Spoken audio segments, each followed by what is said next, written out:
여러분, 우리는 지금 사순절의 깊은 은혜 속을 걷고 있습니다.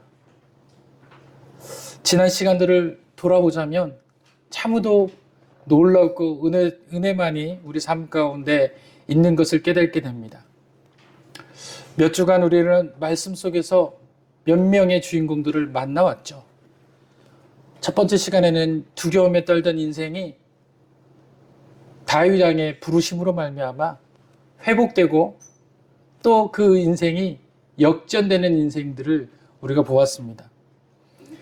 그리고 어떤 인생은 흔들리는 갈대처럼 닻을 내리지 못하고 정신없이 세상과 하나님 손에서 흔들리며 거처를 찾지 못하고 있을 때 주님이 눈빛을 통하여서 그의 신앙이 닻을 내리고 신앙이 완전히 바뀌어서 그 신앙 자체가 반석이 되는 이름을 가진 자도 있었습니다.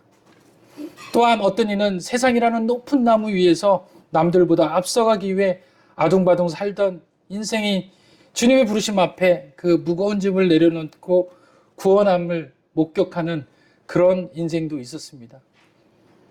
오늘 우리는 사순절의 여정 속에서 또 다른 두 부류의 인생을 맞이하게 됩니다. 그리고 여러분들에게 소개하려고 합니다. 첫 번째 인생은요, 무언가를 필사적으로 붙잡고 사는 인생입니다. 내 힘으로, 내 머리로, 내가 가진 달란트로, 내가 가진 모든 것을 가지고서 그것을 계획으로 삼고 통제하려는 모습으로 살고 있는 인생. 그런 인생을 붙잡고 있는 인생이다라고 이야기할 수 있습니다.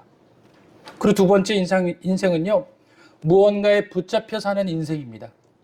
과거의 상처, 끊이지 않는 중독, 혹은 나를 짓누르는 어둠의 권세에 매여 자유가 없는 사람, 그 모습, 그런 인생을 우리는 붙잡혀 사는 인생이다라고 이야기합니다.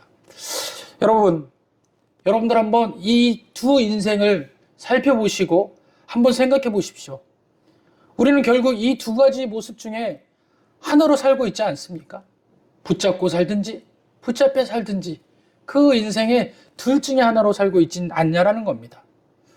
내가 무언가를 쥐고 있든지 아니면 무언가에 의해 휘둘리고 있는지 여러분들 한번 곰곰이 생각해 보시는 이 시간 되길 원합니다. 오늘 본문에 등장하는 북이스라엘 처장 여로보암과 신약의 막달라 마리아를 통해 우리의 인생이 지금 어디에 있는지, 그리고 진정으로 우리가 붙잡아야 할 분은 누구인지 함께 나누고 함께 은혜 받기를 원합니다. 아멘. 여로보암 왕은 처음부터 악한 사람이 아니었습니다. 본문에 등장하는 여로보암 왕은요, 정말 유능한 사람이었어요. 그래서 솔로몬 왕으로부터 많은 일들을 맡은 사람들 중에 한 명이었습니다. 특별히 그는 요셉 지파를 관장하는 감독관으로 일할 만큼 성실했고요, 유능한 청년이었습니다. 그리고 그는 솔로몬이 이야기하듯이 용사였다라고 이야기했어요.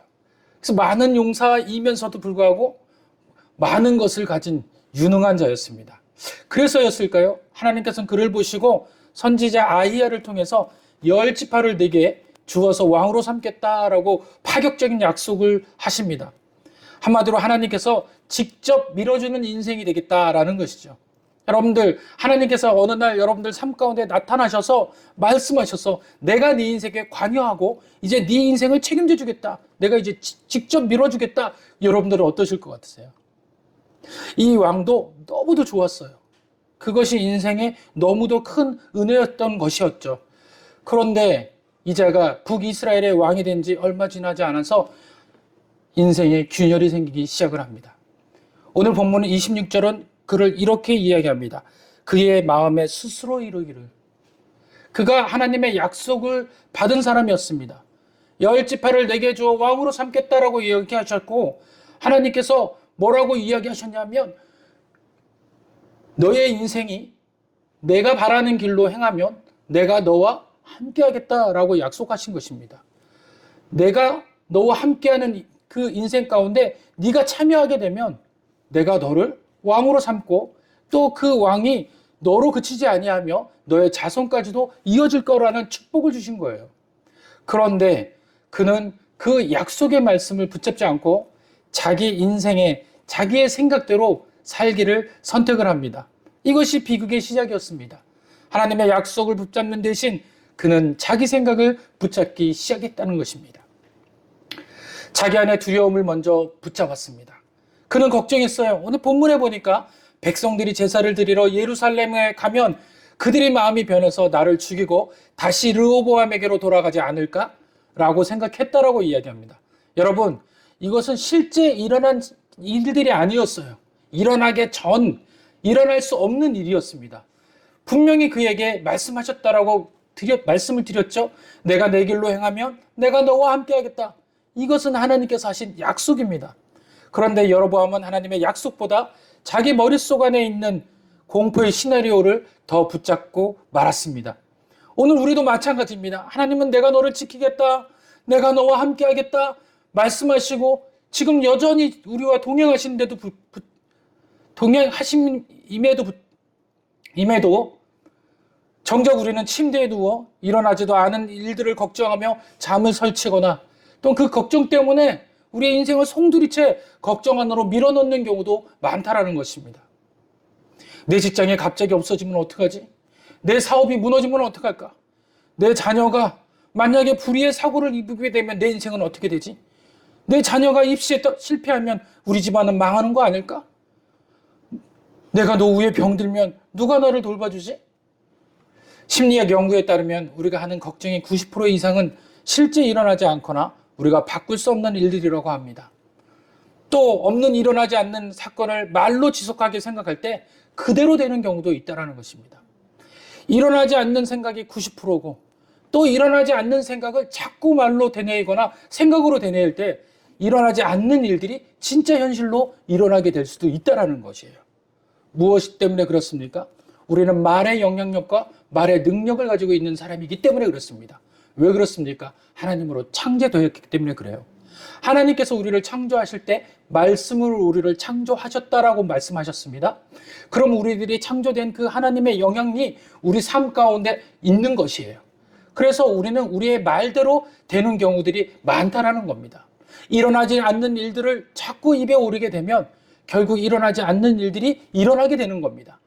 반대로 하나님의 일들을 자꾸 상상하고 자꾸 하나님의 말씀대로 선포하게 되면 그 역시 일어나게 될 줄 믿으시길 바랍니다. 그래서 우리 인생에는요, 우리 생각대로 생각해서 말로 선포하는 것이 아니라 하나님의 생각으로 시작해서 하나님 말씀으로 선포되는 삶을 살아야 된다는 것입니다. 우리의 생각을 지워버리십시오. 그리고 하나님 말씀을 붙잡는 인생 되시기를 간절히 축원드립니다. 그런데 여로보암은 자기 생각을 붙잡았어요. 자기 생각대로 살기를 원한 것입니다. 그 이유는요, 그가 실제 하신 하나님을 놓치고 허상했던 하나님을 붙잡게 된 겁니다. 허상의 하나님은 누굽니까? 바로 자기가 생각해낸 신인 거예요. 실제적인 하나님의 말씀에는 소홀히 하면서 자기가 생각하는 생각에 붙들려 사는 사람, 그런 사람들은 무엇을 먼저 하기 시작하냐면 바로 계획을 먼저 하기 시작합니다. 열왕기 13장에 보니까 여로보암이 처음에는 마음에 스스로 이르기를 시작을 했다가 그 다음에 27절에 보니까 만일 일어나지 않는 일들을 자꾸 생각해내고 자꾸 입으로 떠올리기 시작을 합니다. 그러고 난 다음에 28절에 보니까 이에 계획하더라라고 발전하게 되는 것이죠. 여러분들 생각은요, 자기 생각의 시작은 생각을 먼저 가지고 말로 시작해서 그것이 계획으로 바뀌게 되는 겁니다. 그러니까 우리 인생이 잘 안 되는 이유가 뭐예요? 자꾸 말로 이야기하고 그 말로 이야기한 것을 통해서 자꾸 삶의 계획을 세우기 시작을 하는 거예요. 그 계획은 안 되는 계획입니다. 하나님 주신 계획이 아니라는 거예요. 자기 인생의 계획은 결국 실패할 수밖에 없는 사실인 줄을 믿으시길 바랍니다. 생각에 저럽힌 여로보암은 실제적인 대책을 세웁니다. 금송아지 2마리를 만들어 단과 베델을 세웁니다. 멀리 예루살렘까지 갈 것 없다라는 것입니다. 이것이 너희를 인도한 신다라고 이야기합니다. 그런데 거기서 우리가 눈여겨볼 것은 이것이 너희의 신이다라고 단수로 이야기하지 않습니다. 뭐라고 이야기합니까? 복수로 신들이다라고 이야기합니다. 벌써 하나님이 여러 하나님으로 바뀌어지는 거예요. 한 하나님을 믿는 그런 것이 아니라 절대적인 하나님을 믿고 따르는 그런 것이 아니라 내가 얼마든지 마음이 바뀔 수 있다는 거예요. 내 삶에 어떤 경우라도 접근하고 나에게 뭔가 줄 수 있는 능력이 있는 신이라면 그 신을 나는 하나님으로 믿겠다라는 겁니다. 이것이 바로 자기의 생각의 실체인 것입니다. 그리고 그는 그 두 금송아지를 만드는 것으로 끝나지 않습니다. 레위 사람이 아닌 일반인을 제사장으로 세우고 날짜도 자기 마음대로 바꾸기 시작합니다. 그는 왜 이렇게까지 했을까요? 그 이유는요, 사람을 붙잡고 싶었기 때문이고 권력을 유지하기 위해서 그랬던 것입니다. 우리의 마음속에서 대부분 붙잡고 싶은 이유는, 우리가 스스로 만들어내는 이유는요, 내가 원하는 방식대로, 내가 원하고자 하는 형식대로 이루고 성취하기 위해서 만들어내는 것입니다. 하나님 말씀을 듣게 되면 너무도 많은 시간이 걸릴 수도 있죠. 그리고 그 형체가 하나님의 선하신 방법대로 가기 때문에 내가 믿음으로 나가기에 참으로 힘든 경우들도 있습니다. 그런데 나의 기호대로, 나의 맞는 방법대로 이루어진다라고 상상해 보십시오. 누구나 다 그것을 선택하려 할 것입니다. 바로 여로보암도 그렇게 자기가 신이 되기로, 자기가 직접적 왕이 되기로, 하나님의 약속하신 그 왕보다는 자기가 선택해서 자기가 만들어낸 영원한 왕을 꿈꾸기 시작합니다. 그래서 그에게는 백성이 떠날 거라는 것이 그에게는 두려움이 되었고요. 또 자기의 그 권력이 없어질까 하는 것이 두려움이 되기 시작한 것입니다. 여러분들, 우리는요, 우리의 두려움이 우리 삶 가운데 임재하게 되잖아요. 하나님보다 더 큰 자리를 차지하게 되잖아요. 그러면 우리는 그것을 선택하는 것이에요. 그래서 우리 삶 가운데 두려움보다 하나님이 더 크다라고 생각할 때가 많다라는 겁니다. 하나님의 법도를 쓰레기통에 던져버리는 것, 그 이유는 바로 우리에게 두려움이라는 게 생겼기 때문에 그렇습니다. 우리도 내 유익을 위해서라면 신앙의 원칙을 너무도 쉽게 타협하곤 합니다. 주일 예배보다는 인맥 관리를 더 중요하게 여기고 정직한 거래보다는 당장의 이익을 선택하게 됩니다. 예배는 어떻습니까? 하나님을 예배한다고 말은 하지만 사실은 내 사업이 잘 되기 위해, 내 자식이 잘 되기 위해 하나님을 도구로 이용하고 있다면 그것 자체가 바로 여로보암과 같은 이중적인 마음인 것입니다. 형식적인 예배가 되는 것이죠. 목회자 역시 여기서 자유로울 수 없습니다. 하나님을 기쁘시게 하는 예배보다 성도 눈치 보며 성도를 기쁘게 하는 예배, 하나님의 중심을 떠나 성도의 기호에 맞게 예배를 형식과 내용을 신경 쓴다면 저 역시도 마찬가지로 여로보암의 금송아지를 섬기고 있는 것입니다. 그런 예배는 말씀을 중심으로 말씀의 능력이 있는 예배가 되지 않고 모든 절차와 형식이 더 앞선 예배가 되는 것입니다. 그런 예배는 보여주기식 예배라고 드려지게 되어서 화려하고 많은 것이 눈부시게 좋은 수밖에 없는 것이죠. 그래서 돌아갈 때는 하나님 말씀이 기억나기보다는 그 안에 있었던 버라이 같은 쇼가 기억나고 어떤 것이 좋았어 라고 생각하고 돌아가게 되는 것입니다. 예를 들어 교회에 밥이 좋았으면 중식이 너무 좋았어. 하나님 말씀보다는 그 중식을 생각하고, 성가대가 좋았으면 성가대가 좋았어. 또 찬양이 좋았으면 그 찬양 리더자가 너무 잘해. 다른 것을 기억하고 돌아가게 되는 것이죠. 이것은 우리가 진정한 하나님을 기쁘시게 하는 예배도 아니고, 하나님과 연합된 예배도 아니고, 하나님을 임재하며 하나님과 동행하는 예배가 될 수가 없다는 것입니다. 저와 여러분들 오늘 이 자리에 모여서 어떤 예배를 고대하고 어떤 예배를 드리고 있습니까?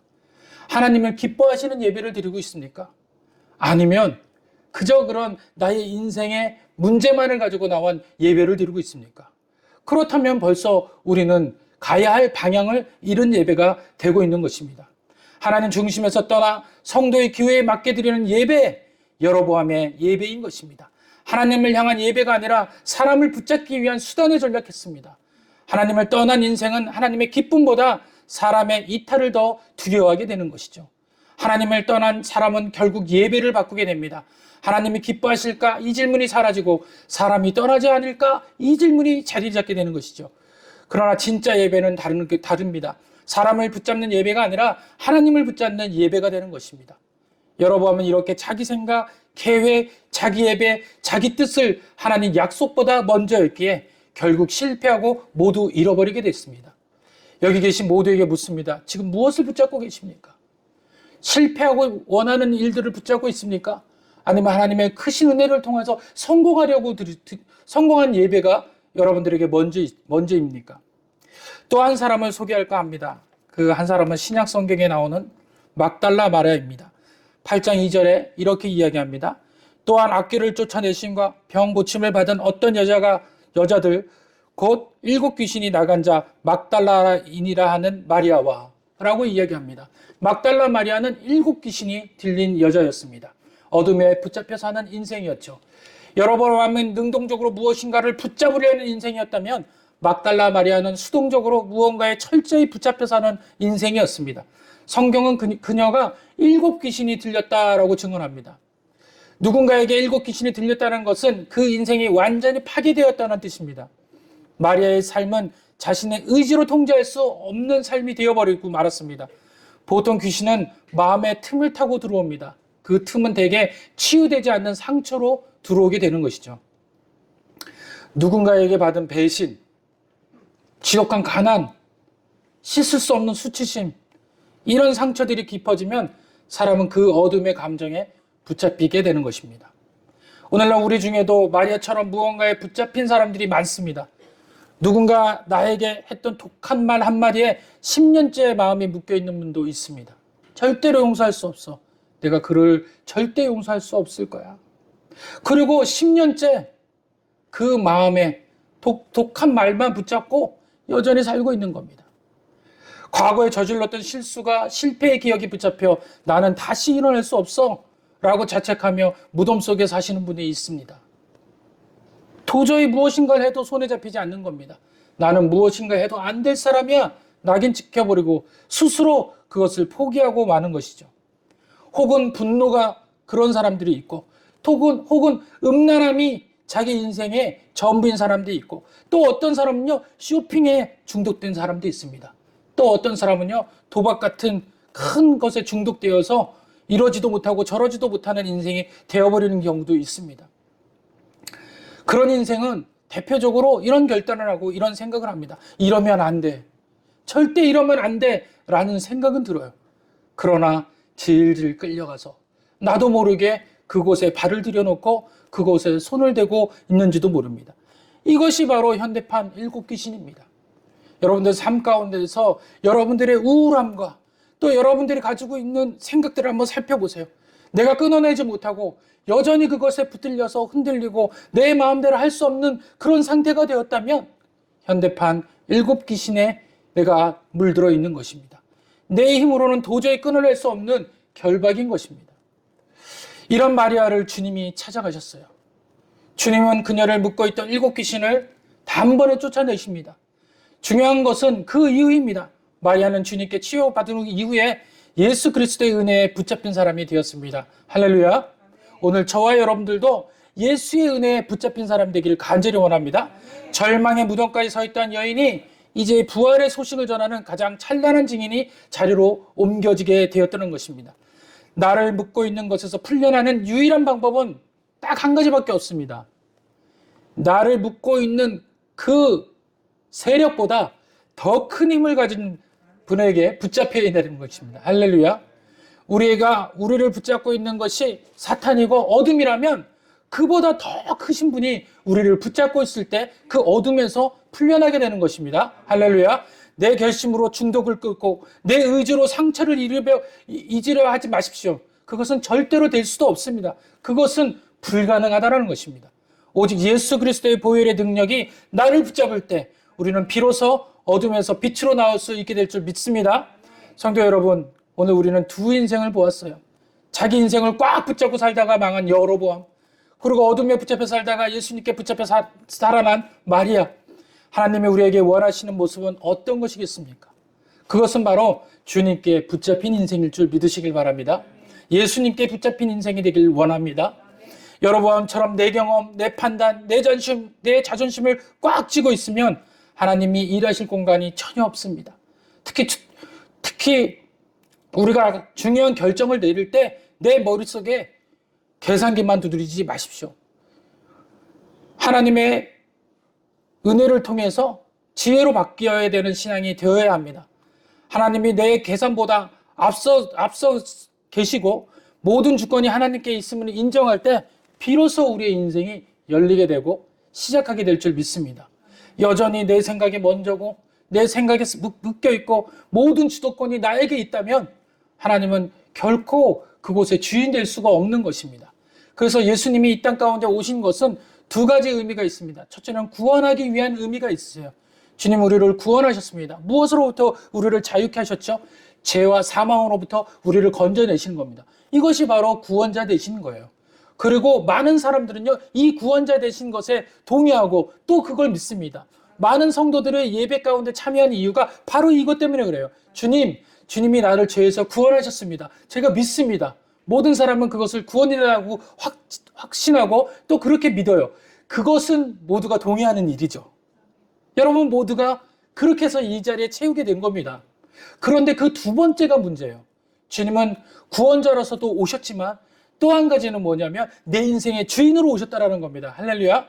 그런데 주님으로 우리는 받아들이기 어려운 거예요. 내 안의 모든 통치 권한을 주님께 맡겨서 주님 뜻대로 하는 그 인생을 살아볼 경험이 없어요.